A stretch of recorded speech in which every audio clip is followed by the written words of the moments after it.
करो वै वार्षिको दत्तो राज्ञे दृष्टा वयंचवः। अगर तुमने राजा को कर दे दिया हो तो नेहस्थेयं बहुतिथं सन्त्युत्पात गोकुले।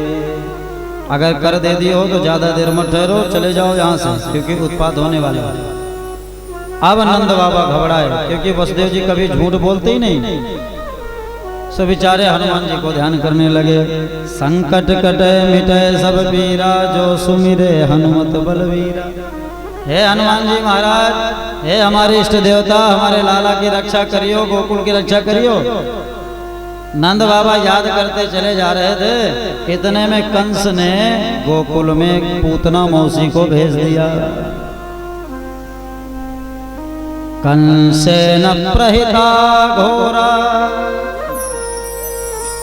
पूतना बाल घातनी,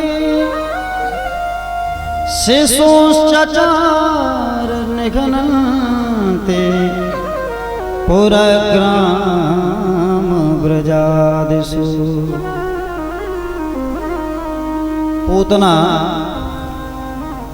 बालकों को ढूंढते ढूंढते गांव नगर शहर भ्रमण करते करते गोकुल में पहुंच गई। और देखो भाई, पूतना ने इतना सुंदर रूप बनाया कि सुखदेव जी कहते, राजन, जब गोकुल की गोपियों ने, ब्रज की गोपियों ने जब पूतना को देखा तो गोपियों को लगा कि श्रीदेवी आ गई हैं क्या भाई।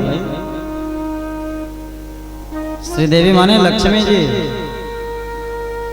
आमंसतां भोज करें रोपणी, गोप्यः श्रियं दृष्टुमिवागतां तत्। क्योंकि देखो भाई, जब से भगवान का प्राकट हुआ तो कभी भगवान को देखने के लिए 4 मुंह वाले ब्रह्मा जी आते हैं, तो कभी भगवान को देखने वाले इंद्र देवता भी आते हैं, कभी भगवान को देखने के लिए 5 सिर वाले भोलेनाथ भी आते हैं, सांपों को लपेटे। तो बड़े बड़ी हस्ती भगवान को देखने के लिए आई, तो गोपियों को लगा कि कहीं बैकुंठ से लक्ष्मी तो नहीं रह गई, तो इसलिए पीछे पीछे ये भी चली आई। देखिए, गोपियों के नेत्र इतने निर्मल हैं। अरे भाई, आप जैसा चश्मा लगाओगे सामने वाला वैसे ही दिखाई देगा। मान लीजिए सामने कोई गोरी बाई खड़ी है और आपने काला चश्मा लगा लिया, तो चाहे वो कितनी भी गोरी गोरी बाई हो, वो काली बाई ही दिखाई देगी। बोलो राधे राधे। तो ये जो गोपियां हैं, इनके नेत्रों में हमेशा कन्हैया समाया रहता है। हर क्षण केवल कन्हैया का ही दर्शन करती हैं। इसलिए गोपियों के नेत्र इतने निर्मल हैं कि एक राक्षसी को भी ये महारानी देख रही हैं, लक्ष्मी का दर्शन कर रही हैं। पूतना ने पूछा, बहन ये बता, नंद बाबा का महल किधर है? तो एक ने कहा, बहन सीधे चली जाओ और जहाँ खूब हीरे मोती लुटाए जा रहे हैं वो समझ जाना वो मैया का ही महल है। पूछते पूछते पूतना पहुंच गई। एक सखी ने जाकर के यशोदा मैया को बताई, मैया देख दरवाजे में कोई आई है। मैया जैसे बाहर, भीतर से बाहर आई और नीचे से ऊपर तक पूतना को देखी तो आंखें फटी की फटी रह गई। अरे राम राम, इतनी सुंदर, अरे इतनी सुंदर तो हमने आज तक कभी कोई स्त्री देखा ही नहीं। पूतना ने कहा, बहन क्या आंखें फाड़ के देख रही है? अरे हमने सुना है कि तेरे यहाँ लाला भयो है। यशोदा मैया ने कहा, हाँ हाँ हाँ बहन, आप लोगन के आशीर्वाद से लाला तो भयो है, ऐसा तो दिखाएगी नहीं क्या? बिल्कुल, चलो अंदर। जैसे ही अंदर लेकर के गई तो कन्हैया पालने पर लेटे थे। जो दूर से भगवान ने पूतना को देखा तो अपने आंखें बंद कर लिया। मैया ने कहा, देवी लाला का पालना हिलाना मत, दूर से देख लेना। क्यों? क्योंकि कन्हैया मेरा सो रहा है। अरे कन्हैया झूले पलना, निक होले झोटा दीजो, मेरे लाला झूले पलना, निक होले झोटा दीजो, होले झोटा दीजो, निक होले होले झोटा दीजो, निक होले झोटा दीजो, नित होले होले झोटा दीजो। कन्हैया मेरो लाला कन्हैया झूले पलना निक होले छोटा बीजो कन्हैया झूले पलना निक होले छोटा। इतने में पूतना पालने के पास पहुंच गए। भगवान ने जो पूतना को देखा तो नेत्र बंद कर लिया। भगवान ने आंखें क्यों बंद किया, इस पर विद्वानों ने अनेक उत्प्रेक्षाएं करना शुरू कर दिया। विबुध्यतां बालक कुमारिका चराचरात्मा सनिमीलिते क्षणः। चराचर जगत के आत्मा भगवान ने जब आंखें बंद किया तो पंडितों ने कहा कि आंखें इसलिए बंद किया कि अभी भगवान की छठी भी नहीं हुई, क्योंकि गोकुल में नवमी के दिन उत्सव मना। नवमी के दिन सबको पता चला कि कन्हैया का जन्म हुआ है लाला का, तो नवमी, दसवीं, एकादशी, द्वादशी, त्रयोदशी, चतुर्दशी, छठवें दिन पूतना पहुंच गई, अभी छठी भी नहीं हुई। हमारे ठाकुर जी ने कढ़ी का भी स्वाद नहीं लिया। इतने में पूतना अपने पयोधरों में कालकूट विष लगा करके विष दूध पिलाने के बहाने मारने के लिए पहुंच गई। भगवान ने आंखें इसलिए बंद किया मानो अपने इष्ट का ध्यान कर रहे हो कि भाई मंगलाचरण करने जा रहा हूं। जब मैं राम बन के आया था तो सबसे पहले एक स्त्री का ही वध किया था, ताड़का था, और जब श्याम बन के आया हूं तो लग रहा है फिर श्री देवी जी से ही एक स्त्री का ही वध करना पड़ेगा, तो मानो मंगलाचरण कर लेना चाहिए भाई, कार्य सफल हो जाए। तो एक पंडित जी ने कहा नहीं, भगवान ने आंखें इसलिए बंद किया मानो भगवान भोलेनाथ का ध्यान कर रहे हैं। हे भोलेनाथ, आप एक घड़ा विष गटगटा करके पी गए थे, इसलिए आपका नाम पड़ा नीलकंठ। तो आपको विष पीने की आदत है, और महाराज हम तो अभी बच्चे हैं इसलिए हमें दूध ही पीना चाहिए। तो एक काम करो, मौसी जी का दूध मैं पी लेता हूं और विष तुम पी लो। तो मानो भगवान भोलेनाथ का स्मरण कर रहे हो। किसी पंडित जी ने कहा नहीं, ऐसी बात नहीं। भगवान ने आंखें इसलिए बंद किया क्योंकि भगवान के जो नेत्र हैं वो सूर्य और चंद्रमा हैं। बोलो राधे राधे। सूर्य और चंद्रमा ने देखा कि भगवान जिसे मारते हैं उसे तार देते हैं, लेकिन है ये राक्षसी, कुछ भी हो जाए भगवान मारेंगे, और ये तर करके जब आएगी तो हमारे ही दरवाजे से घुस करके बैकुंठ जाएगी। तो मानो सूर्य चंद्रमा ने अपने फाटक बंद कर लिए कि हम घुसने नहीं देंगे। तो एक पंडित जी ने कहा नहीं, भगवान ने आंखें इसलिए बंद किया क्योंकि भगवान के आंखों में जादू है। भगवान अगर एक बार आंखें चार कर दें तो व्यक्ति दीवाना हो जाता है। इसलिए भगवान ने सोचा कि अगर मैंने इसको देख लिया तो ये मेरे से प्रेम करने लगेगी, अब बिना मारे मुझे चली जाएगी। और राक्षस लोग जो होते हैं, राक्षसियां जो होती हैं, जो दुष्ट लोग होते हैं, उनका स्वभाव कभी भी एक जैसा नहीं रहता। पता चले एक क्षण में लट्टू हो जाए, खुश हो जाए, और अगले सेकंड में पता चले आग बबूला हो जाए। इसलिए दुष्टों का कभी भरोसा नहीं करना चाहिए कि कब ये प्रसन्न हो जाए, कब नाराज हो जाए। भगवान ने सोचा ये राक्षसी है, अगर मैंने देख लिया ये प्रेम करेगी, बिना मारे मुझे चली जाएगी, और इसका नाम है पूत ना। ये अपने आंखों के सामने किसी के पूत को देख ही नहीं सकती, तो हमारे जितने सखा पैदा हुए सबको मार डालेगी। इसलिए भगवान ने आंखें बंद किया। देखते देखते पूतना ने भगवान को गोद में उठा लिया। सबसे पहले पूतना ने भगवान को दुग्ध पान कराया। भगवान ने सबसे पहले उसके विष का पान किया, बाद में फिर दुग्ध का पान किया, और इसके बाद भगवान ने मुष्टिका बांध करके पूतना के वक्षस्थल पर भयंकर प्रहार करते रहे, और धीरे धीरे भगवान पूतना के प्राणों का भी पान करने लगे। अब पूतना घबराई, अपने असली स्वरूप में आई और लेकर के कन्हैया को आकाश में उड़ गई। जैसे भगवान ने प्राणों का पान किया, पूतना घबराई। सामन चमन चाल में प्रभासिनी, अरे लाला छोड़ दे, अरे बेटा छोड़ दे। ठाकुर जी मुस्कुराए, मौसी जी दूध पिलाने आई थी, ये काम माँ का है, और तू माँ जैसे बन के आई थी इसलिए तू मौसी है। अब तेरा कल्याण करके ही मैं छोड़ूंगा। और एक बार मैं जिसे पकड़ लेता दोबारा उसे कभी छोड़ता नहीं, और जिसे छोड़ देता उसे कभी पकड़ता नहीं। देखते देखते भगवान ने प्राणों का पान किया और पूतना मर करके धड़ाम से धरती पर गिर गई। भगवान भी उसी के पेट में आकर के खेलने लगे। दिव्य तेज पूतना का भगवान में समाहित हो गया। बोल पूतना मर्दन भगवान की। पूतना के प्राण पखेरु उड़ गए। मामा कंस का 18 किलोमीटर का बगीचा था, जिसमें आम का पेड़, इमली का पेड़, अमरूद का पेड़, कैथा का पेड़, सेव का पेड़, अंगूर का पेड़, तरह तरह के फलों के पेड़ लगे थे। लेकिन भगवान ने पूतना को मामा कंस के बगीचे में ही गिराया। क्यों?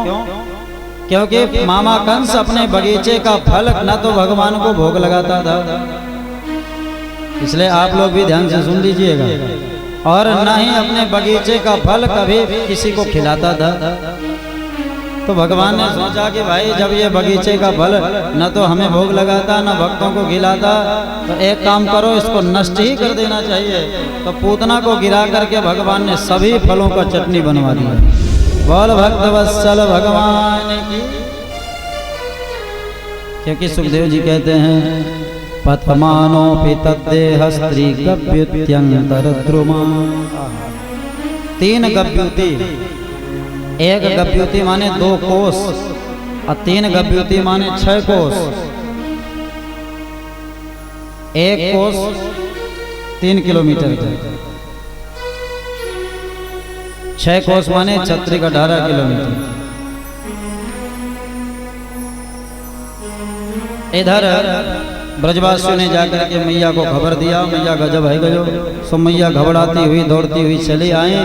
मैया ने जो देखा कि कन्हैया पूतना के ऊपर खेल रहा है, तब मैया के सांस में सांस आई। ब्रजवासियों से कहा भैया सीढ़ी नसेनी लगा करके पहले नीचे तो उतारो। कुछ लोग कहते हैं कि जब पूतना गिरी तो उसका हाथ कट करके गिरा, जहाँ पर वो बन गया हाथरस, और जहाँ कान जा करके गिरा वो बन गया कानपुर। बोलो राधे राधे।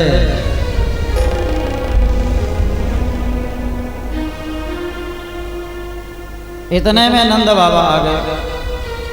लेकिन इससे पूर्व मैया ने देखा कि कन्हैया ने राक्षसी का स्पर्श किया है, तो भगवान को मैया ने सबसे पहले गाय के मूत्र से नहलाया। किससे नहलाया? बोलो राधे राधे। गोमूत्र से नहलाया, और इसके बाद गाय का गोबर लेकर के ऊपर से नीचे तक खूब मलमल करके नहलाया। किसे नहलाया? गाय के गोबर से। ठाकुर जी हमारे गाय के गोमूत्र, गाय के गोबर से ही नहाते थे। बोलो जय सिया राम। और इसके बाद मैया ने शुद्ध जमुना जी के जल से स्नान कराया, और भगवान का नाम लेकर के मैया ने भगवान का झाड़ा लगाया। तो यहाँ पर मैया ने जिन नामों को लेकर के झाड़ा लगाया है उसे बाल रक्षा स्तोत्र कहते हैं। ये भागवत के 10वें स्कंद के 6वें अध्याय में 22वें श्लोक से लेकर के 29वें श्लोक तक है। इसको कहते हैं बाल रक्षा स्तोत्र। मैया ने भगवान का ही नाम लेकर के भगवान को झाड़ा लगाया। क्या नाम ले रही हैं? इंद्रियाणि हृषिकेशः प्राणान् नारायणोऽवतु। इंद्रियों की रक्षा हमारे लाला के भगवान हृषिकेश करें, और गाय के पूंछ से झाड़ा लगा रहे हैं। प्राणों की रक्षा हमारे लाला के भगवान नारायण करें। बुद्धि की रक्षा हमारे लाला के प्रश्न गर्भ भगवान करें।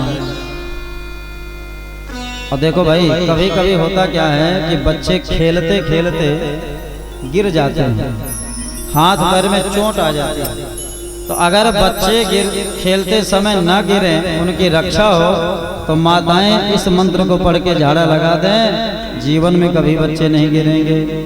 क्रीडंतम पातु गोविंद, खेलते हुए हमारे लाला की रक्षा भगवान गोविंद करें। और इतना ही नहीं, शयानम पातु माधव, सोते सोते कभी कभी बच्चे चौंक जाते हैं। बोलो जय सिया राम। तो सोते सोते बच्चे न चौंके तो माताएं ये मंत्र पढ़ करके झाड़ा लगा दें, तो बच्चा कभी भी सोते समय नहीं चौंकेगा। क्या नाम? माधव। बोल माधव भगवान की, शयानम पातु माधव। इस प्रकार से मैया ने भगवान के नाम लेकर के भगवान को झाड़ा लगाया। डाकनी, साकनी, कुसमांडा, भूत, प्रेत, पिशाच, जितने भी टोने टोटका हो, सब दूर चले जाते हैं इन भगवान के नाम लेने से। इसलिए भैया, अगर अपने बच्चों को सुरक्षित रखना चाहते हो तो आप लोग भी बाल रक्षा स्तोत्र का पाठ करिए। अगर कोई पिता अपने पुत्र के लिए, मान लीजिए छोटा सा बालक है, आए दिन बीमार रहता है, आए दिन परेशान रहता है, तो ऐसे बालक के लिए अगर आप लोग या पिता इसका पाठ करे तो बच्चे को बहुत आराम मिलेगा, इसमें कोई संदेह नहीं। लेकिन किसी ने कहा महाराज पाठ तो हम करें, लेकिन हमें तो संस्कृत आता ही नहीं है। तो संस्कृत नहीं आता तो ये तो हमारा दुर्भाग्य है, क्योंकि संस्कृत पढ़ना हिंदू मात्र को आना चाहिए। हर एक सनातन धर्मावलंबी को संस्कृत पढ़ना आना चाहिए, नहीं तो फिर हम हिंदुओं से अच्छे तो बेचारे मुसलमान ही हैं। हम हिंदुओं से अच्छे तो ईसाई और सिख हैं। आप लोगों ने देखा होगा कि जब हमारे मुस्लिम भाई नमाज पढ़ते हैं तो किस भाषा में पढ़ते हैं? क्या अंग्रेजी पढ़ते हैं? क्या हिंदी पढ़ते हैं? अपनी उर्दू भाषा में अपने प्रभु को याद करते हैं। हमारे ईसाई जब याद करते हैं अपने ईश्वर को, अपनी भाषा में करते हैं। लेकिन केवल हम ही एक हिंदू ऐसे हैं कि मंदिरों में जाकर के केवल हिंदी ही गाते रहते हैं। अरे हमारे देवताओं की भाषा क्या है? हमारी देव भाषा संस्कृत है। तो हम लोग, हम हिंदू, हम सनातनी मंदिरों में जाकर के संस्कृत के श्लोकों का पाठ क्यों नहीं करते? देखिए जजमान जी, मान लीजिए आपको संस्कृत नहीं आती और हम आपके सामने संस्कृत में बोलेंगे तो आपका माथा खराब हो जाएगा ना। और मान लीजिए हमें संस्कृत आती है और आपको अंग्रेजी आती है और आप हमारे सामने अंग्रेजी में बात करो तो हमारा मूड खराब हो जाएगा कि देखो महाराज ये अंग्रेजी बोल रहा है। उसी प्रकार आइए, उसी प्रकार देवताओं की भाषा देववाणी संस्कृत है, और अगर हम उन्हीं की भाषा में देवताओं की स्तुति करेंगे तो क्या देवता प्रसन्न नहीं होंगे? क्या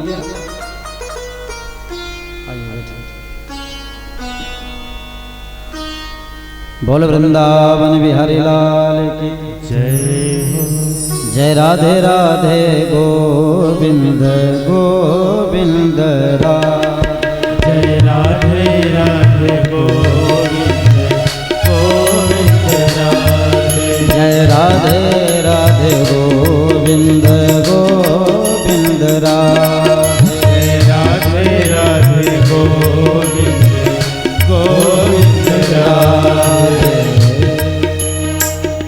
हमारे बीच आचार्य अखिलेश द्विवेदी जी महाराज का आगमन हुआ है।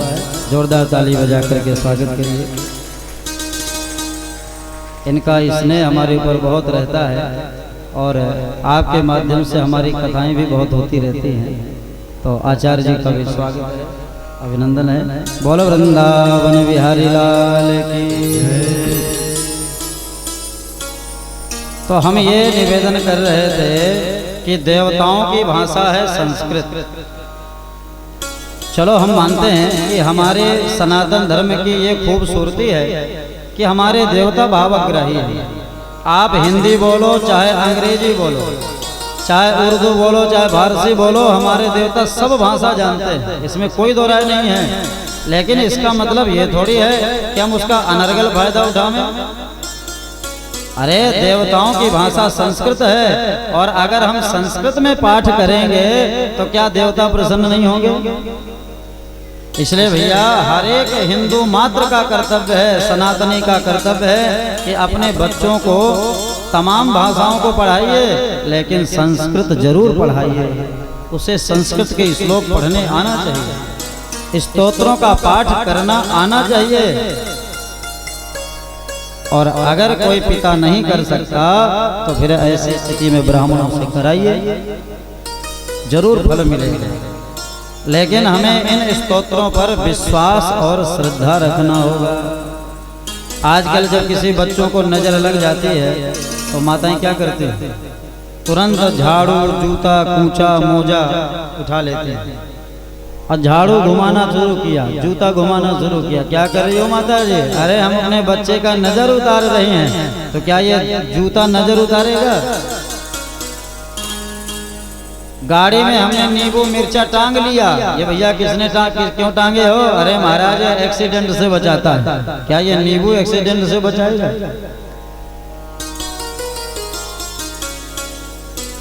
अरे भाई जब आप लोग गाड़ी लेते हैं तो पंडित जो लोग नींबू को लेकर के गाड़ी के पहिए में रख देते हैं और कहते हैं सेठ जी गाड़ी को बढ़ाओ, सो नींबू दब करके चटनी बन जाता है। तो जो स्वतः नींबू चटनी बन जा रहा है तो क्या वो अपने आपकी गाड़ी को बचाएगा क्या? ये सब फालतू की बातें हैं। इसलिए भैया अगर अपने बच्चों को स्वस्थ और मस्त रखना चाहते हैं तो भगवान के नाम लेकर के झाड़ा लगाइए अथवा ब्राह्मणों से इन स्तोत्रों का पाठ कराइए। कभी भी टोना टोटका नहीं दूर पास में आएगा। बोल कृष्ण कन्हैया लाल की। इतने में नंद बाबा आ गए। नंद बाबा ने जो भीड़ देखी ब्रजवासियों ने बताया, बाबा जैसे आप गए तुरंत ही पूतना आ गई, लेकिन ये तो मर गए, हमारे कन्हैया बच गए, भगवान की बड़ी कृपा। नंद बाबा ने कहा ओहो वसुदेव ठीक कह रहे थे। जानते हो जब मैं वहां से चला तो हनुमान जी का ध्यान कर रहा था तो मैं समझ गया जब ये लेके चली होगी कन्हैया को तो हनुमान जी ने एक गदा धमक दी होगी पीठ में तो मुंह के बल खा गए। बोल हनुमान जी महाराज की। ब्रजवासियों ने कहा बाबा वो तो ठीक है लेकिन अब क्या करें? बाबा ने कहा एक काम करो, इसके हाथ पैर काट करके जितने पेड़ पौधे टूट गए हैं सब इसके ऊपर पटक दो, दाह संस्कार कर दो। सबने यही किया। पूतना का दाह संस्कार भगवान के पिता ने, भगवान के भक्तों ने किया। धन्य है ये पूतना राक्षसी, जो राक्षसी होकर के भी इसका दाह संस्कार आज भगवान के भक्त कर रहे हैं। जब ये जलने लगे तो इसके शरीर से दुर्गंध नहीं सुगंध 10 योजन तक गई। महाराज परीक्षित चौंक गए।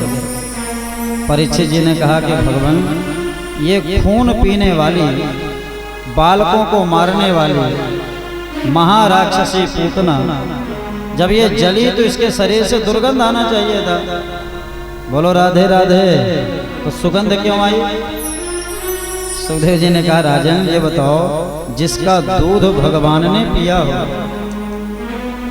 जिसका स्पर्श कन्हैया ने किया हो, क्या अभी भी उसके अंदर दुर्गंध रह जाएगी? क्या अभी भी वो राक्षसी रहेगी? इसलिए भगवान ने पूतना को मातृगति प्रदान कर दिया। धन्य है दयालु प्रभु, जो मारने आई थी भगवान को, मारने वाली पूतना को भी भगवान ने माँ की गति प्रदान कर दिया। ऐसा दयालु प्रभु कहाँ मिलने वाला है? इसलिए भैया अगर फिर भी हम ऐसे प्रभु की शरण में न रहें तब तो हमें अन्न खाने का अधिकार नहीं, हमें तो भूसा ही खाना चाहिए। बोल कृष्ण कन्हैया लाल की। इसलिए सुखदेव जी कहते हैं या एतत् पूतना मोक्षम कृष्णस्यार्भकमद्भुतम्। शृणुयात् श्रद्धया मर्त्यो गोविंदे लभते रतिम्। जो इस प्रकार से पूतना मर्दन की कथा सुनता है, पूतना मोक्ष की, और सुनाता है, उन दोनों के हृदय में भगवान की भक्ति जागृत होती है, भगवान गोविंद में प्रेम जागृत हो जाता है। बोल गोविंद भगवान की।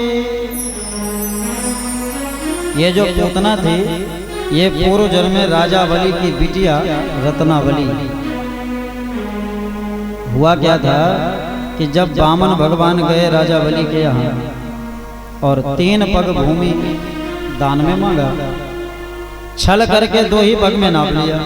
तो जिस समय वामन भगवान गए, उस समय रत्नावली ने जब वामन भगवान को देखा तो लट्टू हो गई। काश ये मेरा बेटा होता तो गोद में बैठा के दूध पिलाती।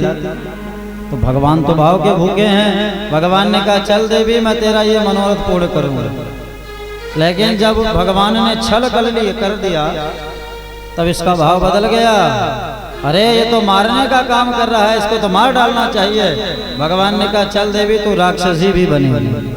बोलो जय सिया राम। तो वही पूतना आज राक्षसी भी बनी, लेकिन इसके हृदय का भाव मातृभाव था। और भगवान हृदय की बात ज्यादा देखते हैं। आप बाहर कितना ढोंग रचा रहे हो, बाहर कितना गाली दे रहे हो, इस पर भगवान ध्यान नहीं देते। भगवान तो हृदय की बात को पहचानते हैं। सो भगवान ने पूतना को मातृगति प्रदान कर दिया। बोल भक्त वत्सल भगवान की।